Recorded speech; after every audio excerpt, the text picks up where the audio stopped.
नमस्कार दोस्तों, आप सभी का GK GS with Vikas YouTube channel में स्वागत है। आज हम यहाँ पे ज्ञान बिंदु जीएस एकेडमी के द्वारा जो यहाँ पे उनके डायरेक्टर हैं रोशन आनंद सर, उनके द्वारा जो यहाँ पे तैयार किया गया है बिहार पुलिस का स्पेशल सीरीज, जो इसमें हम लोग प्राचीन भारत के इतिहास से रिलेटेड जितने भी महत्वपूर्ण प्रश्न बन सकते हैं, इसको हम इस वीडियो में कवर करेंगे। और आशा करते हैं कि आप लोगों की जो तैयारी है वो बेहतर वे में कर रहे होंगे। आज 4 तारीख हो गया और लगभग आज से आप लोगों के लिए बहुत ही कम समय बचा है, लगभग 20 दिन का समय है। तो 20 दिन में हम आप सभी के बीच यहाँ पे रिवीजन का क्लास हम लोग डेली बेस पर या एक सेट यहाँ पे करेंगे। और हम इसमें आज देखते हैं कितने प्रश्न तक कवर कर पाते हैं। तो चलिए हम लोग इस वीडियो को स्टार्ट करते हैं। और स्टार्ट करने से पहले जो भी इस चैनल पे नए हैं, प्लीज़ इस चैनल को सब्सक्राइब कीजिए, अपने दोस्तों के साथ शेयर कीजिए। तो चलिए हम लोग इसमें पहला प्रश्न हम लोग यहाँ पे देखते हैं। तो पहला प्रश्न हम लोग इसमें जूम करके यहाँ पे देखते हैं। तो पहला प्रश्न हम लोग का यहाँ पे दिया गया है, जिसे हम लोग यहाँ पे देखते हैं। तो पहला प्रश्न है कि भारत की जनसंख्या के बनावट में निम्न में से किस नस्ल के लोगों का मिश्रण नहीं है। तो किस नस्ल के लोगों का मिश्रण नहीं है, तो इस प्रकार इसका हो जाएगा option number D, Congo basin के पिग्मी। यह जो है आपका, यह पिग्मी जो है यह आपका कांगो बेसिन में पाया जाता है जनजाति। इसमें यह जो है भारतीय नस्ल में के लोगों का यह मिश्रण नहीं है। आगे बढ़ते हैं। अगला यहाँ पे 2 नंबर प्रश्न है। हम लोग थोड़ा फास्ट में करेंगे क्योंकि इसमें प्रश्न बहुत ज़्यादा है और आप लोगों को यहाँ पे अगर वीडियो देखना है तो अंत तक देखिएगा, वरना नहीं देखिएगा। तो चलिए हम लोग यहाँ पे देखते हैं 2 नंबर प्रश्न दिया गया है। सर्वप्रथम इतिहास को 3 भागों में बांटने का श्रेय किस जर्मन इतिहास को जाता है। तो इनका नाम था यहाँ पे क्रिस्टोफ सेरिलियस, इसको याद रखिएगा। आगे बढ़ते हैं। अगला यहाँ पे हम लोग 3 नंबर प्रश्न देखते हैं। भारतीय इतिहास को जानने का मुख्यतः 4 स्रोत हैं, निम्नलिखित में से कौन स्रोत नहीं है। इसमें से कौन सा जो स्रोत है वह नहीं है, तो इसका हो जाएगा ऑप्शन नंबर सी, ऐतिहासिक। जो यहाँ पे इसका यहाँ पे जो इसका हो जाएगा 3 नंबर प्रश्न का जो आंसर हो जाएगा आपका लगभग यहाँ पे हो जाएगा ऑप्शन नंबर बी, समुद्र तलों से प्राप्त स्रोत। इसका यहाँ पे वर्णन नहीं किया गया है इतिहास को जानने के लिए। आगे बढ़ते हैं। अगला हम यहाँ पे 4 नंबर प्रश्न देखते हैं। तो 4 नंबर प्रश्न हम लोग यहाँ पे देखेंगे तो दिया गया है कि भारत के सर्वमान्य प्राचीन ग्रंथ वेद के संकलनकर्ता निम्नलिखित में से किसे माना जाता है। तो यह किसे माना जाता है, तो यह हम लोग कृष्ण देवपायन वेद व्यास को मानते हैं। अगला प्रश्न है 5 नंबर, निम्नलिखित में चारों वेदों ऋग्वेद, यजुर्वेद, सामवेद, अथर्ववेद को संयुक्त रूप से क्या कहा जाता है। तो इन्हें संयुक्त रूप से क्या कहा जाता है, तो इन्हें जो है संहिता कहा जाता है, संहिता। आगे बढ़ते हैं। अगर हम यहाँ पे देखते हैं प्रश्न 6 नंबर, तो जो 6 नंबर प्रश्न है दिया गया है कि ऋचाओं के क्रमबद्ध ज्ञान के संग्रह को ऋग्वेद कहा जाता है। इसमें क्या है, यानी ऋचाओं के क्रमबद्ध ज्ञान को ही जो है उनके संग्रह को ही ऋग्वेद कहा जाता है। इसमें कितने मंडल हैं, कितने सूक्त हैं और कितने इसमें ऋचाएँ हैं, इसके बारे में बताना है। तो इसमें जो है 10 मंडल हैं, 1028 सूक्त हैं और 10,462 ऋचाएँ हैं। इसको याद रखिएगा। आगे बढ़ते हैं दोस्तों। अगला यहाँ पे है 7 नंबर, निम्नलिखित में वेद के ऋचाओं को पढ़ने वाले ऋषि को क्या कहा जाता है। तो वेद के ऋचाओं को पढ़ने वाले जो ऋषि होते हैं उन्हें क्या कहा जाता है, तो उन्हें होत्री कहा जाता है, होत्री। इसको याद रखिएगा। आगे बढ़ते हैं। अगला हम यहाँ पे देखेंगे 8 नंबर प्रश्न। तो 8 नंबर जो यहाँ पे प्रश्न दिया गया इसे हम लोग यहाँ पे देखते हैं। तो जो 8 नंबर प्रश्न यहाँ पे दिया गया है इसके बारे में देखते हैं। तो जो यहाँ पे 8 नंबर प्रश्न दिया गया है इसको हम लोग थोड़ा जूम आउट करते हैं क्योंकि इसमें जो यहाँ पे दिया गया है यह पूरा प्रश्न हम लोग देख पाएँ।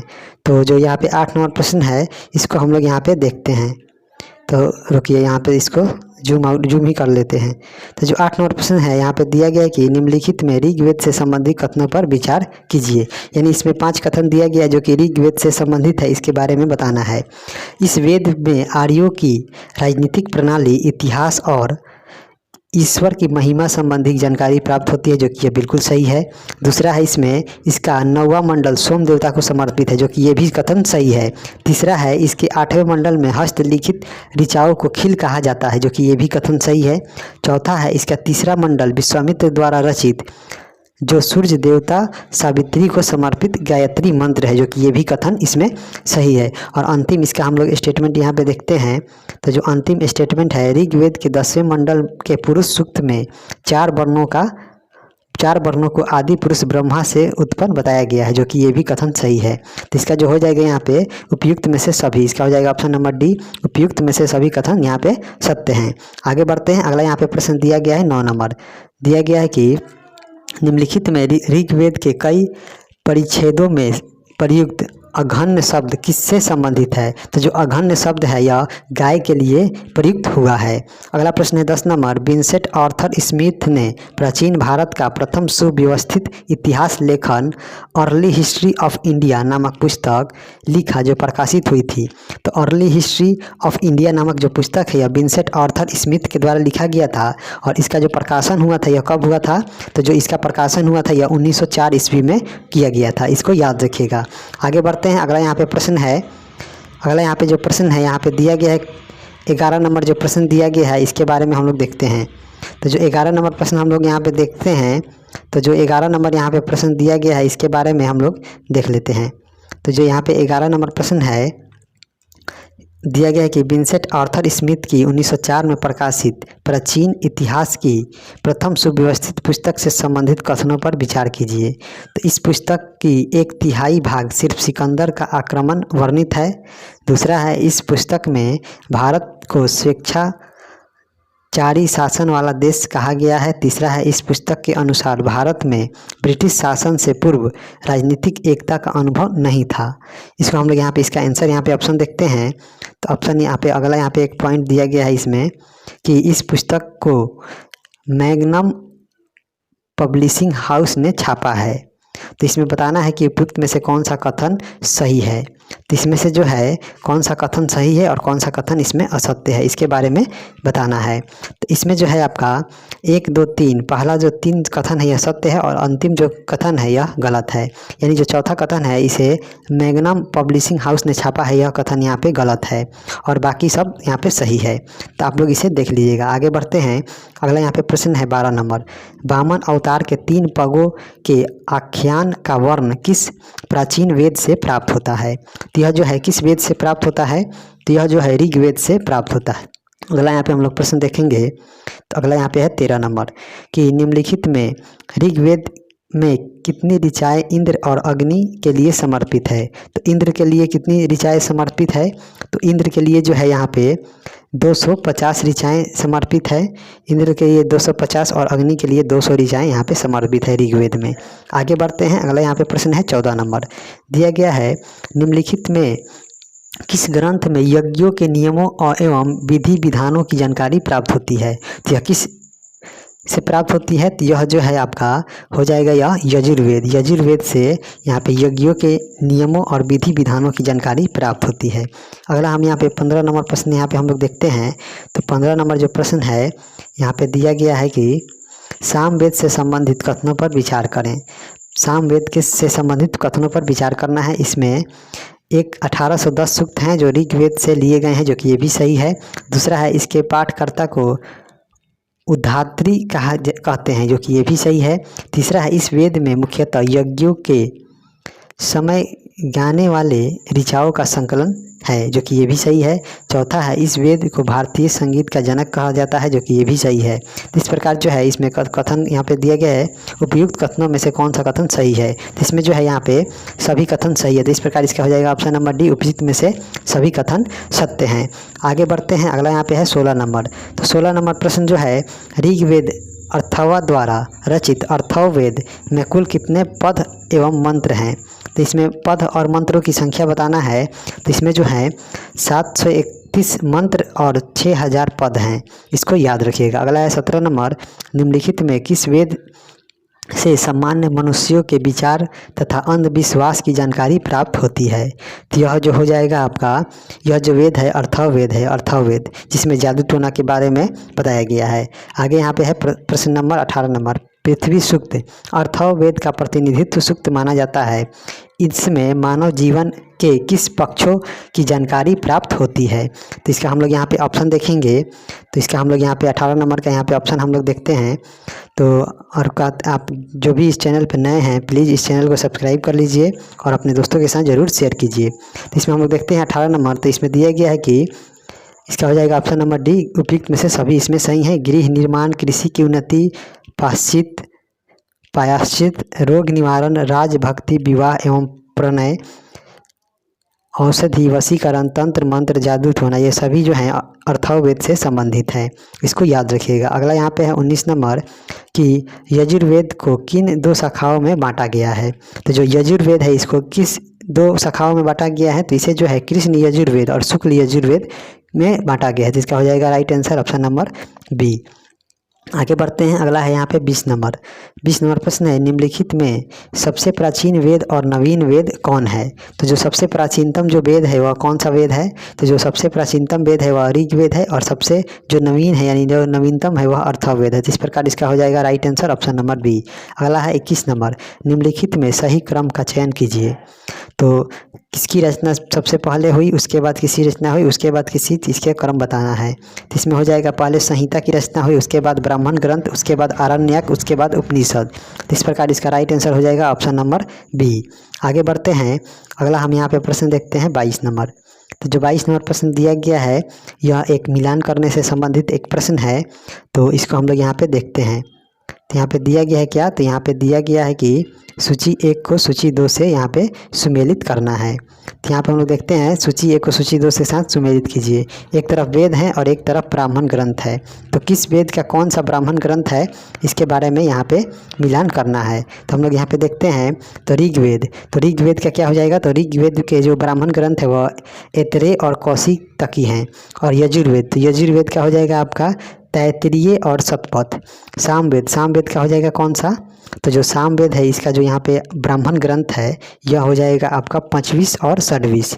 और अथर्ववेद, अथर्ववेद का जो यहाँ पे अथर्ववेद का जो यहाँ पे ब्राह्मण ग्रंथ है यह गोपथ ब्राह्मण ग्रंथ है। इसको आप लोग मिला लीजिएगा। आगे बढ़ते हैं। अगला हम यहाँ पे प्रश्न देखेंगे 23 नंबर। 23 नंबर जो प्रश्न है कि निम्नलिखित में किस ब्राह्मण ग्रंथ में कुछ प्राचीन राजाओं के नाम और राज्याभिषेकों के नियम दिए गए हैं। तो किस ब्राह्मण ग्रंथ में दिए गए हैं, तो इसका राइट आंसर हो जाएगा आपका ऐतरेय। जो यहाँ पे ऋग्वेद के जो यहाँ पे ब्राह्मण ग्रंथ है ऐतरेय, इसी में इसकी चर्चा किया गया है। अगला यहाँ पे 24 नंबर, किस ब्राह्मण ग्रंथ में गंधार, कैकय, कौशल, कुरु, पंचाल, विदेह इत्यादि राजाओं के नामों का उल्लेख मिलता है। तो यह किस ब्राह्मण ग्रंथ में मिलता है, तो यह जो है आपका शतपथ ब्राह्मण ग्रंथ में मिलता है। इसको याद रखिएगा। आगे बढ़ते हैं। अगला यहाँ पे है 25 नंबर, वैदिक साहित्यों में ऋग्वेद के पश्चात सर्वाधिक स्थान किस ब्राह्मण ग्रंथ को प्राप्त है। तो वैदिक साहित्यों में ऋग्वेद के जो बाद है सबसे जो यहाँ पे सर्वाधिक स्थान जो है यहाँ पे किस ब्राह्मण ग्रंथ को प्राप्त है, तो इसका हम लोग यहाँ पे ऑप्शन देखते हैं। तो 25 नंबर का हो जाएगा आपका क्या, तो जो 25 नंबर प्रश्न है यह बहुत ही मोस्ट इंपॉर्टेंट यह प्रश्न है आपके एग्जाम की दृष्टि से। और इसका जो हो जाएगा जो यहाँ पे ऋग्वेद है, ऋग्वेद के बाद शतपथ ब्राह्मण ग्रंथ का स्थान आता है। अगला यहाँ पे हम लोग प्रश्न देखते हैं। अगला यहाँ पे जो प्रश्न है आपका, तो अगला हम लोग यहाँ पे प्रश्न देखते हैं 26 नंबर। तो जो यहाँ पे 26 नंबर प्रश्न है कि जिसे हम लोग यहाँ पे देखते हैं 26 नंबर जो प्रश्न है इसे हम लोग यहाँ पे देख लेते हैं। दिए गए उपनिषदों से संबंधित कथनों पर विचार कीजिए। पहला है इसमें उपनिषदों की संख्या 108 है। इसमें 13 को मूलभूत उपनिषदों की श्रेणी में रखा गया है, जो कि यह बिल्कुल कथन सत्य है।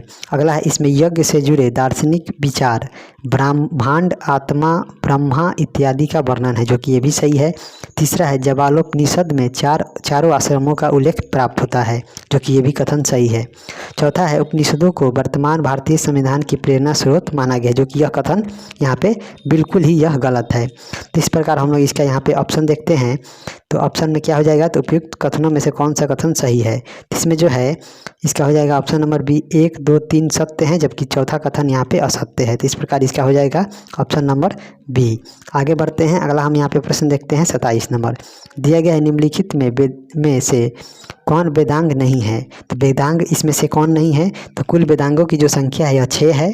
इसमें से कौन सी नहीं है, तो इसका हम लोग यहाँ पे देखते हैं।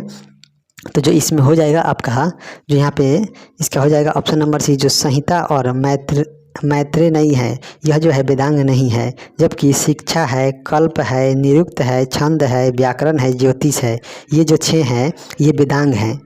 आगे बढ़ते हैं। अगला हम यहाँ पे प्रश्न देखते हैं 28 नंबर।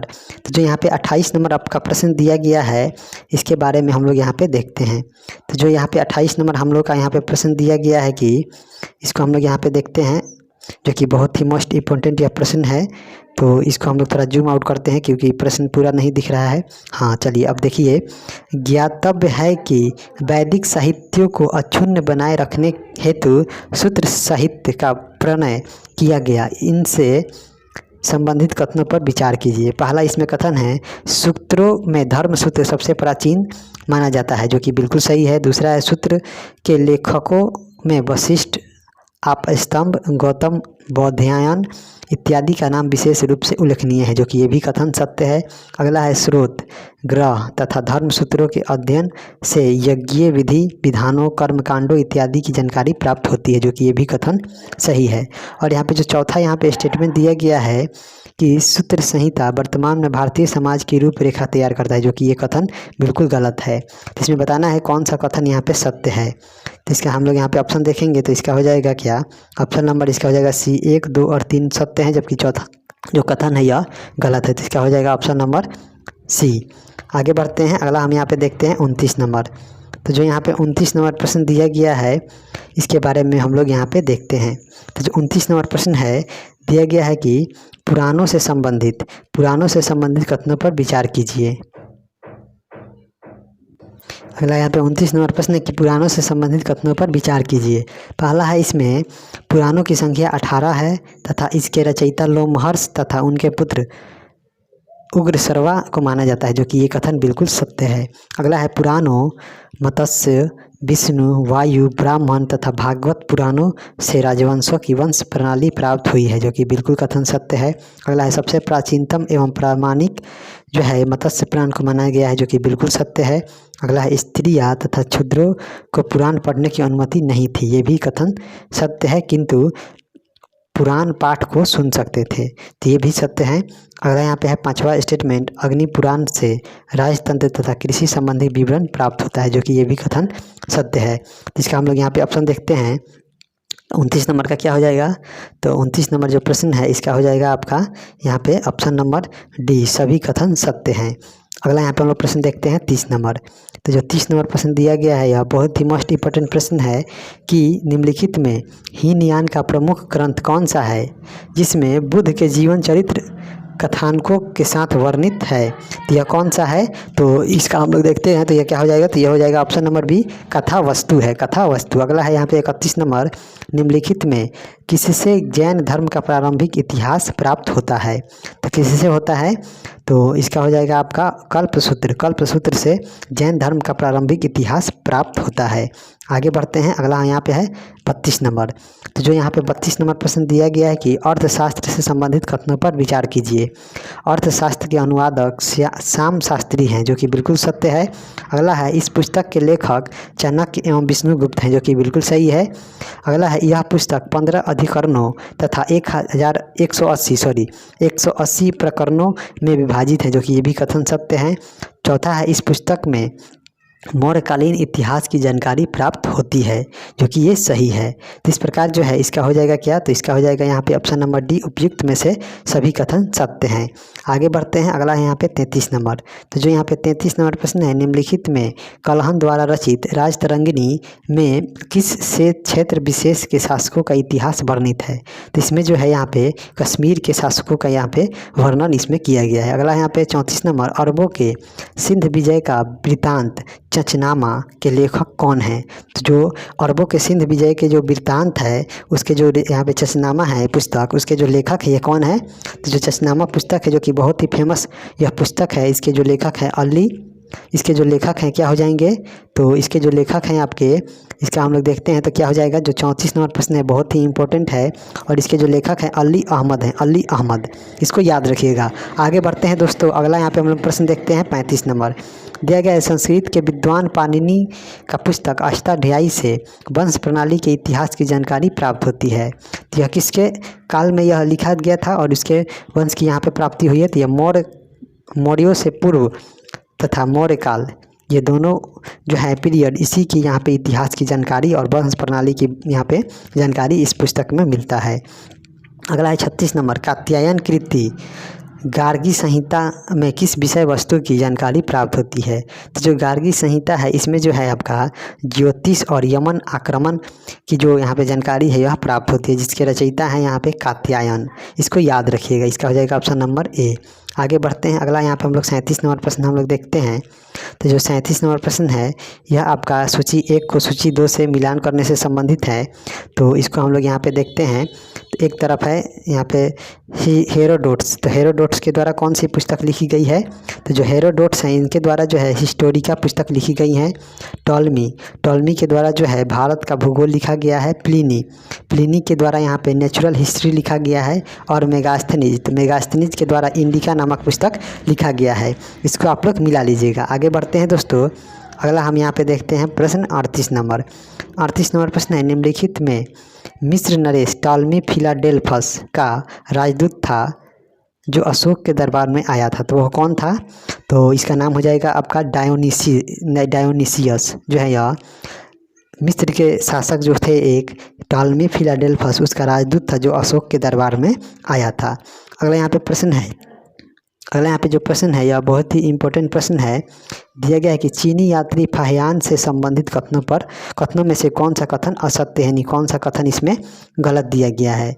तो गलत कथन इसमें जो है इसका हो जाएगा ऑप्शन नंबर डी। इसने चीनी सभ्यता एवं संस्कृति को भारतीय सभ्यता एवं संस्कृति से सर्वोच्च बताया, जो कि यह कथन इसमें बिल्कुल गलत दिया गया है। और जो इसमें कथन यह सत्य है, इसको आप लोग देख लीजिएगा। आगे बढ़ते हैं, अगला है यहाँ पे 40 नंबर प्रश्न है, निम्नलिखित में किस यात्री ने 518 में भारत आगमन पर 3 वर्षों तक बौद्ध धर्म की प्राप्तियां एकत्रित किया था? तो ये कौन थे? तो यह जो यात्री था इनका नाम था यहाँ पे सनयुंगन था। इसको याद रखिएगा। अगला यहाँ पे प्रश्न दिया गया है कि हेनसांग से संबंधित कथनों में से कौन सा कथन असत्य, यानी कौन सा कथन इसमें गलत दिया गया है? तो यह जो है हेनसांग 629 ईस्वी में भारत के लिए निकला, चीन से निकला। 1 वर्ष के बाद भारतीय राज्य कपिसा पहुंचा, जो कि सही है। दूसरा है यह हर्षवर्धन के काल में भारत आया, जो 15 वर्षों तक भारत में रुका, 645 में वापस चीन चला गया, जो कि ये भी कथन सही है। तीसरा है वह नालंदा विश्वविद्यालय में अध्ययन किया, सियूकी नामक भ्रमण वृत्तांत लिखा, जिसमें 138 देशों की जानकारी प्राप्त होती है। ये भी कथन इसमें सही है। तो यहाँ पे जो चौथा स्टेटमेंट है उसको हम लोग देखते हैं, वही इसमें जो स्टेटमेंट दिया गया है वह इसमें गलत दिया गया है। तो इसमें जो है इसने हर्ष के समकालीन राजाओं में सबसे क्रूर एवं शोषणकारी सिद्ध किया, जो कि यह कथन गलत है। अगला इसका हो जाएगा इस प्रकार ऑप्शन नंबर डी। अगला है 42 नंबर, हेनसांग के जो अध्ययन है इसके समय नालंदा विश्वविद्यालय के कुलपति कौन थे? तो जब हेनसांग नालंदा विश्वविद्यालय में अध्ययन कर रहे थे तो उस समय जो नालंदा विश्वविद्यालय के जो कुलपति बनाए गए थे उनका नाम था शीलभद्र उनका नाम था। इसका हो जाएगा ऑप्शन नंबर ए, शीलभद्र। अगला यहाँ पे है 43 नंबर प्रश्न है, अलबरूनी नामक लेखक जो अलमहमूद गजनवी के साथ भारत आया था, इससे संबंधित असत्य कथन कौन सा है? जिसमें अलबरूनी के संबंध में असत्य कथन यानी गलत कथन का चयन करना है। तो यहाँ पे हम लोग देखते हैं, तो जो अलबरूनी है ख्वारिज़मिया खीव यानी आधुनिक इसका नाम है, तुर्कमेनिस्तान का रहने वाला था, जो कि बिल्कुल सही है। दूसरा इसकी कृति किताबुल हिंद या तहकीक ए हिंद है, जो कि ये भी कथन सही है। तीसरा यह पुस्तक धर्म, राजनीति, समाज, माप तंत्र इत्यादि सहित 80 अध्यायों में विभाजित है, जो कि ये भी कथन सही है। चौथा जो यहाँ पे कथन है, इसने अपने लेखों में भारतीय सामाजिक परंपरा को निकृष्ट कोटि का घोषित किया है, जो कि ये कथन इसमें बिल्कुल यह गलत है। तो इस प्रकार हमको गलत कथन का चयन करना था, तो इस प्रकार इसका हो जाएगा ऑप्शन नंबर डी। आगे बढ़ते हैं, अगला हम यहाँ पे प्रश्न देखते हैं 44 नंबर। अगला यहाँ पे जो 44 नंबर प्रश्न है इसको हम लोग यहाँ पे देखते हैं। तो यहाँ पे 44 नंबर प्रश्न है, इसको हम लोग देखते हैं। तो इसमें दिया गया है क्या? तो यह जो है इब्न बतूता से संबंधित कथनों पर विचार कीजिए। इब्न बतूता के बारे में इसमें कौन सा कथन सत्य है और कौन सा असत्य है, इसके बारे में बताना है। तो इसके द्वारा अरबी भाषा में रेहला नामक पुस्तक लिखा गया जो यात्रा वृत्तांत है, जो कि बिल्कुल कथन यह सत्य है।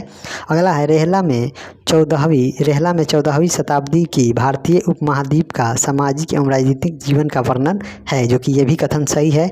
तीसरा है दिल्ली आगमन पर सुल्तान मोहम्मद बिन तुगलक ने इसको दिल्ली का काजी नियुक्त किया था इब्न बतूता, तो जो कि ये भी कथन इसमें सत्य है। चौथा जो कथन है, इब्न बतूता को मोहम्मद बिन तुगलक ने अपने मंत्री परिषद में स्थान दिया, जो कि यह कथन बिल्कुल गलत है। मंत्री परिषद में स्थान नहीं दिया, इसे दिल्ली का यहाँ पे न्यायाधीश नियुक्त किया था मोहम्मद बिन तुगलक। तो इस प्रकार जो है इसका जो यहाँ पे कथन जो गलत है यह हो जाएगा ऑप्शन नंबर डी यहाँ पे गलत है, जबकि पहला, दूसरा और तीसरा इसमें सत्य है। तो इसका हम लोग यहाँ पे ऑप्शन देखेंगे तो इसका हो जाएगा 1, 2 और 3 सत्य हैं, चौथा इसमें गलत है। तो इस प्रकार इसका हो जाएगा ऑप्शन नंबर ए। आगे बढ़ते हैं, अगला यहाँ पे हम लोग देखेंगे 45 नंबर।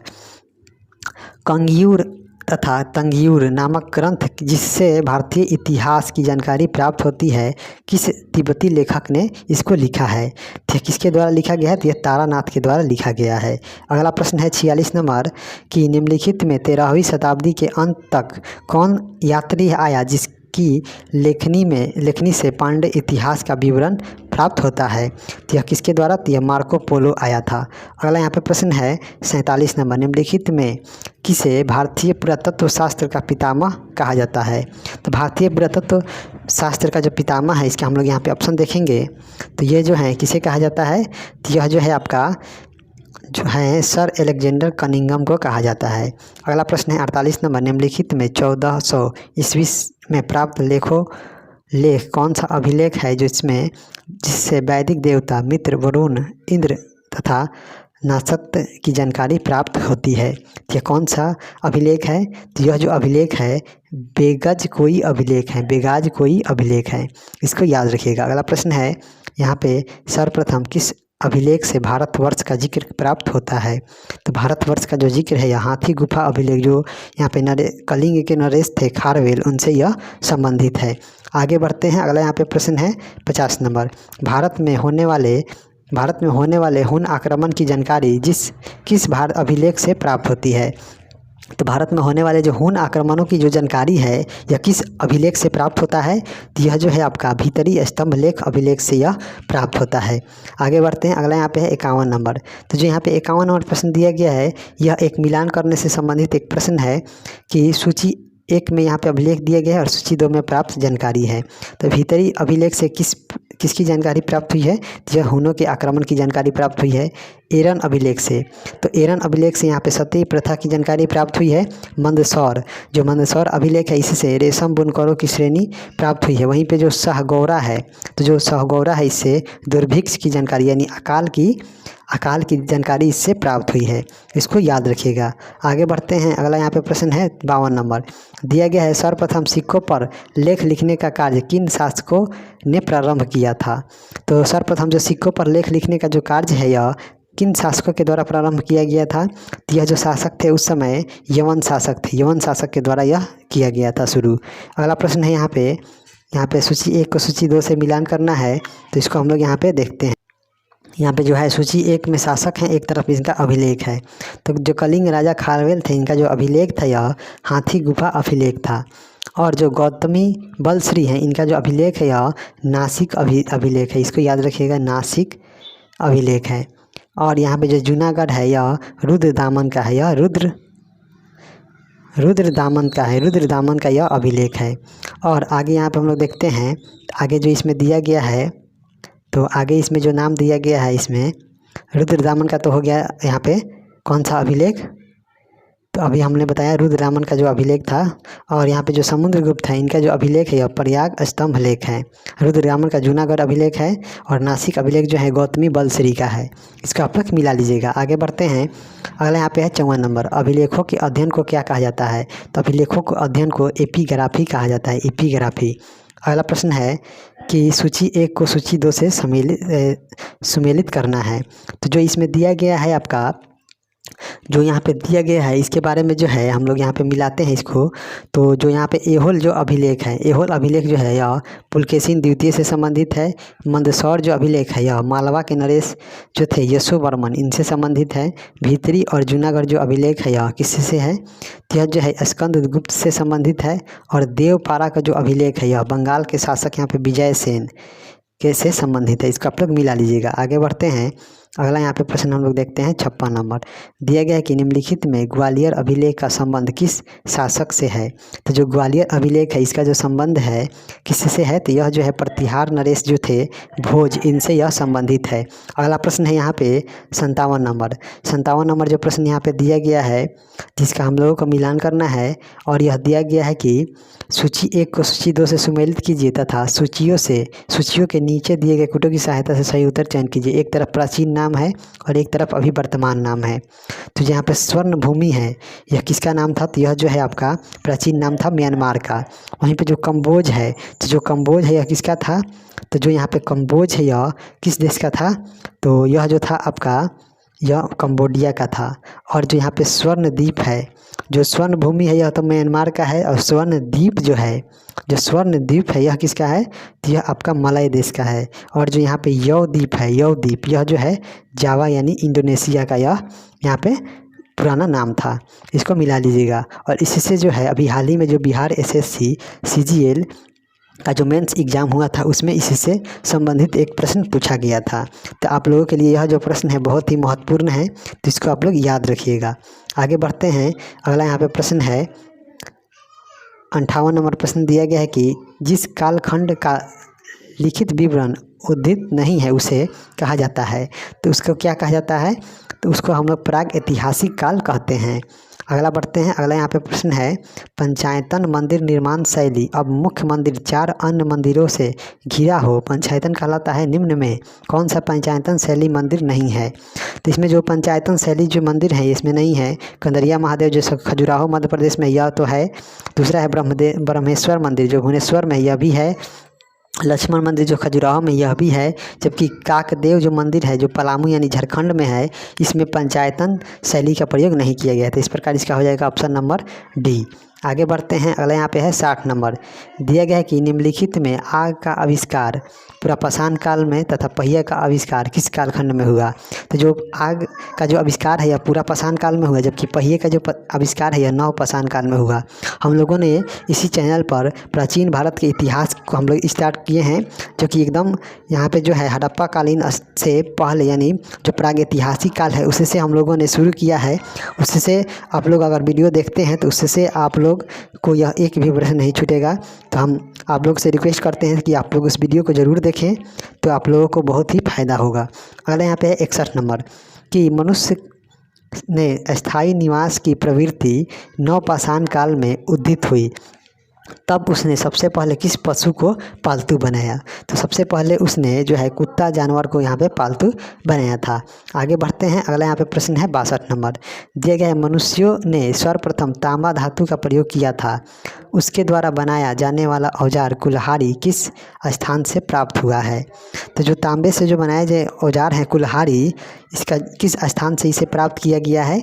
यह जो है आपका अतिरम्पकम से यह प्राप्त हुआ है। अगला प्रश्न है 63 नंबर। किसी का प्रथम साक्ष्य मेहरगढ़ से प्राप्त हुआ था, सर्वप्रथम चावल के साक्ष्य कहाँ से प्राप्त हुए हैं। तो जो चावल के यहाँ पे जो साक्ष्य हैं या कोल्डिहवा जो कि उत्तर प्रदेश में है, यहाँ से इसे प्राप्त हुआ है। आगे बढ़ते हैं, अगला हम यहाँ पे प्रश्न देखेंगे 64 नंबर। तो जो 64 नंबर प्रश्न है आपका दिया गया है भारत में पूर्व प्रस्तर युग के अधिकांश औजार स्फटिक यानी पत्थर के बने थे। भारत में पुरापाषाण युग के औजारों की रॉबर्ट ब्रूस फुट ने सर्वप्रथम खोज किस वर्ष किया था। तो इन्होंने जो है इसका जो खोज है यह कब किया था, तो जो इसकी जो इन्होंने खोज की थी यह 1863 ईस्वी में यहाँ पे रॉबर्ट ब्रूस फुट के द्वारा किया गया था पुरापाषाण युग के औजारों की। अगला प्रश्न है 65 नंबर। भारत में सबसे प्राचीन नगर मोहनजोदड़ो था। सिंध भाषा में इसका अर्थ होता है, तो इसका जो अर्थ होता है मृतकों का टीला होता है, मृतकों का टीला। आगे बढ़ते हैं, अगला यहाँ पे प्रश्न है 66 नंबर। इमाम गांव भारत की सबसे बड़ी ताम्रपाषाणिक बस्ती थी, इसका संबंध किस संस्कृति से था? तो जो इमाम गांव जो है इसका जो संबंध था यह आपका जोरवे संस्कृति से है, जोरवे संस्कृति।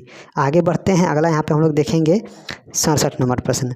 तो जो 67 नंबर प्रश्न है यह यहाँ पे कथन पर आधारित एक प्रश्न है, तो इसको हम लोग यहाँ पे देखते हैं। तो जो इसको हम लोग यहाँ पे देखते हैं तो यह जो है भीमबेटका से संबंधित कथनों पर विचार कीजिए। पहला इसमें है कथन कि भीमबेटका गुफा पूरा पाषाणिक आवासीय पूरा स्थल है, जो कि बिल्कुल सत्य है। दूसरा यह मध्य प्रदेश में रायसीन जिला में स्थित है, जो कि ये भी सही है। तीसरा इसकी जो खोज है 1957-58 में डॉक्टर विष्णु श्रीधर वाकनकर द्वारा किया गया था, जो कि ये भी सही है। तीसरा है भीमबेटका को जो है 1990 में राष्ट्रीय महत्व का स्थल घोषित किया गया, जो कि ये भी कथन सत्य है। पाँचवा है जो जुलाई 2003 में भीमबेटका को यूनेस्को ने विश्व धरोहर स्थल घोषित किया था, ये भी सत्य है। इसमें से जो है सभी कथन इसमें सत्य दिया गया है। अगर यहाँ पे बढ़ते हैं, अगला यहाँ पे हम लोग प्रश्न देखते हैं 68 नंबर। तो 68 नंबर प्रश्न है तिथि निर्धारण की विधि कार्बन-14 की खोज अमेरिकी रसायन वैज्ञानिक BF लीवी ने किस वर्ष किया था? तो यहाँ पे कार्बन डेटिंग जो विधि है इसकी जो खोज है अमेरिकी रसायन शास्त्री जो यहाँ पे थे BF लीवी इनके द्वारा किया गया, और यह जो है 1946 में इसकी खोज किया गया था। अगला प्रश्न है यहाँ पे 69 नंबर। जो 69 नंबर प्रश्न है जो यहाँ पे मोस्ट इम्पोर्टेंट यह प्रश्न है, एक तरफ संस्कृति है और एक तरफ बर्तन है। तो मालवा संस्कृति से किस प्रकार के बर्तन की प्राप्ति हुई है? तो जो मालवा है यहाँ से जो है आपका काला और लाल रंग के बर्तन की प्राप्ति हुई। और बुर्जहोम से क्या प्राप्त हुआ था? इस यहाँ से घूसर रंग की। जोखे जो संस्कृति है यहाँ से जो है आपका लाल रंग की बर्तन प्राप्त हुए हैं। और पूर्वी नवपाषाण में चमकीला घूसर रंग की बर्तन प्राप्त हुआ है। इसको आप लोग मिला लीजिएगा। आगे बढ़ते हैं, अगला यहाँ पे है 70 नंबर। तो जो 70 नंबर प्रश्न है यहाँ पे जो दिया गया है कि जो भारत में जो हड़प्पा कालीन जो स्थल है इसका जो यहाँ पे जो उत्तरी बिंदु, दक्षिणी बिंदु, यहाँ पे पूर्वी बिंदु और यहाँ पे पश्चिमी बिंदु जो है यह जो दिया गया है, और यह किस किस नदी के संगम यहाँ पे स्थित है, तो इसके बारे में मिलान करना है। तो सुतका गेंडोर जो कि बलूचिस्तान में है यह किस नदी पर है? तो जो यह जो बलूचिस्तान में है यह किस नदी पर है? तो यह आपका हो जाएगा कौन सी नदी? तो यह आपका हो जाएगा दास की नदी। मांडा जो यहाँ पे कश्मीर में है चिनाब नदी पे है। दायमाबाद जो महाराष्ट्र में है गोदावरी नदी पर है। आलमगीरपुर जो मेरठ में है हिंडन नदी पर है, जो कि यह यहाँ पे मिलान इसका हो गया। आप लोग इसे मिला लीजिएगा। आगे बढ़ते हैं, अगला यहाँ पे प्रश्न है 71 नंबर। 71 नंबर प्रश्न दिया गया है कि सिंधु घाटी सभ्यता की प्रथम साइट कौन है जिसे यूनेस्को ने 2021 में विश्व विरासत सूची में शामिल किया है? तो यह जो हो जाएगा आपका ऑप्शन नंबर सी हो जाएगा धौलावीरा है। यह धौलावीरा है, इसको याद रखिएगा, यह जो है धौलावीरा है। अगला है 72 नंबर। स्वतंत्रता प्राप्ति के पश्चात सिंधु घाटी सभ्यता के सर्वाधिक स्थल किस राज्य में खोजे गए हैं? तो यह जो है सबसे अधिक जो है यह गुजरात राज्य में खोजे गया है सिंधु घाटी सभ्यता के स्थल। आगे बढ़ते हैं, अगला यहाँ पे प्रश्न है 73 नंबर कि सिंधु घाटी सभ्यता का सबसे बड़ा स्थल मोहनजोदड़ो जो पाकिस्तान में है, जबकि भारत में सबसे बड़ा स्थल कौन है? तो भारत में जो सिंधु घाटी सभ्यता का सबसे बड़ा जो स्थल है यह आपका हो जाएगा राखी गढ़ी है, जो कि हरियाणा में स्थित है। आगे बढ़ते हैं, आगे हम लोग यहाँ पे देखते हैं। तो अगला यहाँ पे प्रश्न है कौन सा? 74 नंबर। लोथल के साथ एक अन्य बंदरगाह शहर है जिसका प्रयोग समुद्री व्यापार के लिए होता था, तो यह कौन सा है? तो यह जो हो जाएगा आपका सुतकोटदा है, सुतकोटदा। अगला प्रश्न है 75 नंबर। सिंधु घाटी सभ्यता में अग्निकुंड के साक्ष्य लोथल के अलावा अन्य किस स्थान से प्राप्त हुआ है? तो यह जो है अन्य किस स्थान से प्राप्त हुआ है? जो अग्निकुंड के साक्ष्य हैं तो यह जो है लोथल और एक स्थल है यहाँ पे कालीबंगा, यहाँ से प्राप्त हुआ है। लोथल और कालीबंगा से अग्निकुंड के प्रमाण मिले हैं। आगे बढ़ते हैं, अगला यहाँ पे प्रश्न है 76 नंबर। मोहनजोदड़ो से प्राप्त एक सील मोहर पर 3 मुख वाले देवता पशुपतिनाथ की मूर्ति प्राप्त हुई है। उनके चारों तरफ कौन कौन से जानवर के चित्र प्राप्त हुए हैं? तो यहाँ पे 4 जानवर हैं जिनका यहाँ पे हो जाएगा हाथी है, गेंडा है, चीता है, भैंस है। इस प्रकार इसका हो जाएगा ऑप्शन नंबर यहाँ पे बी। आगे बढ़ते हैं, अगला हम लोग यहाँ पे प्रश्न देखते हैं 77 नंबर। जो प्रश्न है सिंधु घाटी सभ्यता की प्रमुख खाद्य फसल गेहूँ तथा जौ थी, थी इस सभ्यता के वासी मिठास के लिए किसका प्रयोग करते थे। तो यहाँ पे इस सभ्यता के जो लोग हैं मिठास के लिए यहाँ पे किसका उपयोग करते थे, तो यह जो है शहद का उपयोग करते थे। अगला प्रश्न यहाँ पे 78 नंबर, रंगपुर और लोथल से चावल के दाने प्राप्त हुए हैं जिनसे धान की खेती के प्रमाण प्राप्त होता है। चावल का प्रथम साक्ष्य कहाँ से प्राप्त हुआ था। तो इसका हम लोग यहाँ पे ऑप्शन देखेंगे 78 नंबर का, तो इसका हो जाएगा क्या, तो यह जो है 78 नंबर इसका हो जाएगा आपका जो है यह लोथल से प्राप्त हुआ है प्रथम यहाँ पे साक्ष्य। अगला है यहाँ पे 78 नंबर, घोड़े के अस्थि पंजर प्राप्त हुए हैं। तो जो घोड़े के अस्थि पंजर हैं यह कहाँ कहाँ से प्राप्त हुए, तो यह सुरकोटदा, कालीबंगन, लोथल, यह तीनों स्थल से घोड़े के अस्थि पंजर मिले हैं। इसका हो जाएगा ऑप्शन नंबर ए। आगे बढ़ते हैं, अगला यहाँ पे प्रश्न है 80 नंबर, सिंधु काल में तौल की इकाई का अनुपात क्या था। तो तौल की अनुपात क्या था, तो इसका हो जाएगा ऑप्शन नंबर बी 16 का अनुपात था। अगला है 81 नंबर, मेसोपोटामिया के अभिलेख में वर्णित मेलुहा शब्द का अभिप्राय क्या है। तो जो मेलुहा शब्द है यह जो है आपका किससे संबंधित है, तो यह जो है सिंधु सभ्यता से संबंधित है। अगला यहाँ पे प्रश्न है 82 नंबर, सिंधु घाटी सभ्यता का शासन किसके हाथों में था। तो जो सिंधु घाटी सभ्यता है इसका जो शासन है यह जो है राजतंत्र के हाथों में था।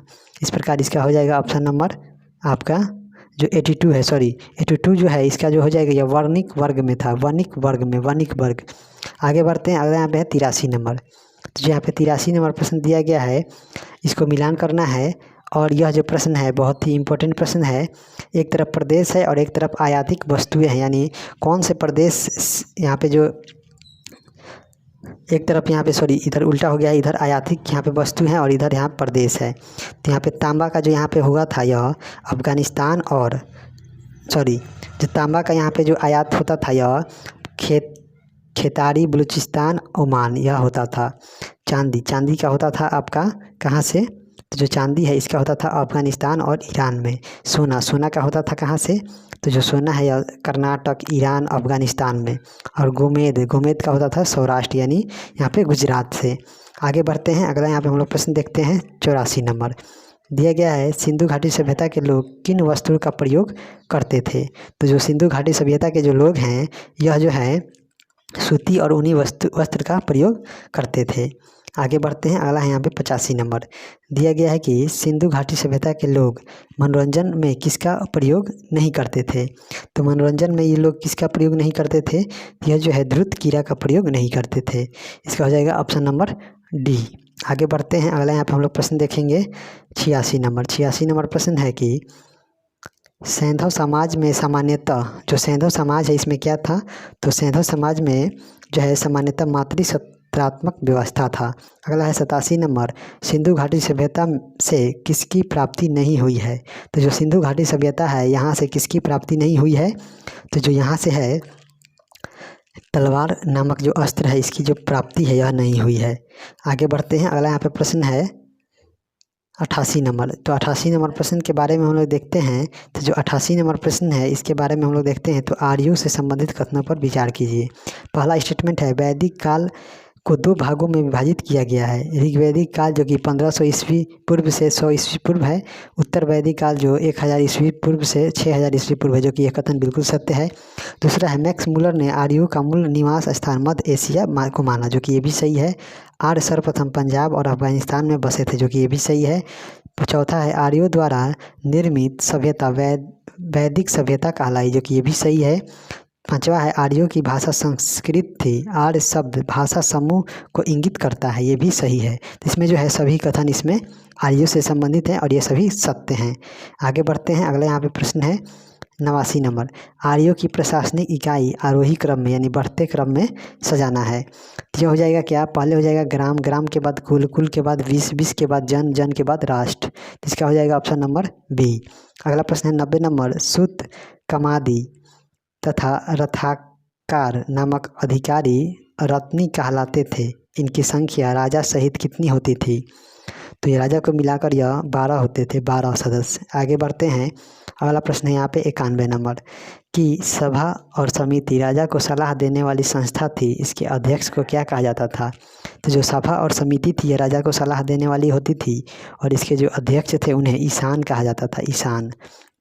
अगला यहाँ पे प्रश्न है कि दिया गया है इसमें से कि कौन सा इसमें जो है गलत सुमेलित है, जो इसे चयन करना है। एक तरफ नाम है और एक तरफ पद कार्य है। बाजपति, बाजपति जो था गोचर भूमि अधिकारी थे। पुख, पुख जो था दुर्गपति था। यपस, यपस सपस जो था स्पर्श, स्पर्श जो था यह गुप्तचर था। और चौथा यहाँ पे जो दिया गया यही इसमें गलत दिया गया है। तो जो चौथा है इसमें जो उग्र है यह नर्तक नहीं था। तो इस प्रकार इसका हो जाएगा ऑप्शन नंबर डी। अगला यहाँ पे 93 नंबर, वैदिक काल में युद्ध के लिए कौन सा शब्द प्रयोग किया जाता है। तो वैदिक काल में जो युद्ध है उसके लिए जो है इसमें कौन सा शब्द प्रयोग किया जाता है। तो इसका हो जाएगा क्या, ऑप्शन नंबर सी, गविष्टि, गविष्टि प्रयोग किया जाता है। आगे बढ़ते हैं। अगला यहाँ पे है 94 नंबर, दिया गया है कि 10 राज युद्ध को जो परुष्णी नदी के तट पर सुदास और 10 राजाओं के बीच लड़ा गया था, इसका उल्लेख ऋग्वेद के किस मंडल से प्राप्त होता है। तो इसका जो उल्लेख है ऋग्वेद के 7वें मंडल में किया गया है। अगला है यहाँ पे 95 नंबर, ऋग्वेद के किस मंडल में पुरुष सूक्त के चतुर्वर्णों का उल्लेख प्राप्त होता है। तो यह जो है आपका कौन सा मंडल है, तो यह 10वें मंडल में प्राप्त होता है। आगे बढ़ते हैं। अगला यहाँ पे है 96 नंबर। तो जो 96 नंबर प्रश्न दिया गया है कि आर्यों के संबंध समाज से संबंधित कथनों पर विचार कीजिए। तो जो आर्यों के यहाँ पे समाज है इसमें जो है आर्यों का समाज जो है पृथ्वी प्रधान थे, यानी पिता की इसमें प्रधानता थी, जो कि बिल्कुल सत्य है। दूसरा है समाज की छोटी छोटी इकाई परिवार या कुल थी, जो कि ये भी सही है। परिवार या कुल का प्रमुख पिता होता था, जो कि ये भी सही है।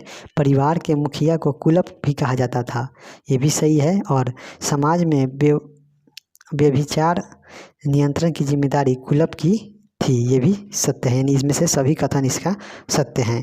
आगे बढ़ते हैं। अगला यहाँ पे प्रश्न है 97 नंबर, गलत सुमेल का चयन कीजिए। यहाँ पे उपनिषदों की संख्या 108 है, जो कि सही है। वेदांग यहाँ पे 6 हैं। वेदांगों की जो संख्या है यहाँ पे कितनी है, तो वेदांग जो है यहाँ पे 6 हैं। और महापुराणों की संख्या 18 है, जबकि उपनिषदों की संख्या यहाँ पे क्या है, 10 नहीं है, यह 108 है। तो इस प्रकार इसका जो है गलत हो जाएगा, यह ऑप्शन नंबर इसका हो जाएगा option number D, right answer. अगला यहाँ पे प्रश्न है 98 नंबर। तो जो 98 नंबर प्रश्न दिया गया है कि वैदिक काल के बारे में यहाँ पे बताना है। तो जो वैदिक काल है इसमें जो है आपका क्या था, तो जो वैदिक काल है इसके बारे में बताना है। तो जो वैदिक काल है इसके बारे में हम लोग देखते हैं। तो वैदिक कालीन स्त्रियों से संबंधित कथनों पर विचार कीजिए। स्त्रियां शिक्षा ग्रहण करती थी। ऋग्वेद में लोपा, मृदा, घोषा, अपाला तथा विश्वास जैसे विदुषी स्त्रियों का वर्णन है, जो कि ये कथन बिल्कुल सत्य है। दूसरा है स्त्रियां पति के साथ यज्ञ कार्य में भाग लेती थीं। पर्दा प्रथा और बाल विवाह का प्रचलन नहीं था वैदिक काल में, जो कि ये भी कथन सत्य है। और वैदिक कालीन स्त्रियां जो है विधवा होने पर अपने देवर से शादी कर सकती थी, जो कि ये भी सत्य है। और आजीवन अविवाहित रहने वाली स्त्रियां जो हैं वैदिक काल में अमाजू कहलाती थी, जो कि ये प्रश्न जो है बार बार आपके एग्जाम में पूछा जाता है। तो इसमें जो है सभी यहाँ पे स्टेटमेंट जो है यहाँ पे सत्य दिया गया है वैदिक कालीन स्त्रियों से संबंध में। आगे बढ़ते हैं। अगला हम यहाँ पे प्रश्न देखते हैं 99 नंबर। तो जो यहाँ पे 99 नंबर प्रश्न है इसको हम लोग यहाँ पे देखते हैं। दिया गया है कि जीविकोपार्जन के लिए वेद वेदांग पढ़ाने वाले अध्यापक को कहा जाता था। तो जीविकोपार्जन के लिए वेद वेदांग पढ़ाने वाले जो अध्यापक होते थे उन्हें हम लोग उपाध्याय कहा जाता था, उपाध्याय। आगे बढ़ते हैं। अगला यहाँ पे प्रश्न दिया गया है कि आर्यों के जीवन चर्चा से संबंधित गलत कथन को छांटिए। तो इसमें आर्यों के जीवन से जो गलत है इसके बारे में बताना है। तो इसमें हो जाएगा इसका ऑप्शन नंबर सी, आर्यों ने सर्वाधिक कांस्य धातु के औजारों का प्रयोग किया था, यह बिल्कुल इसमें गलत है। तो इस प्रकार इसका हो जाएगा ऑप्शन नंबर सी।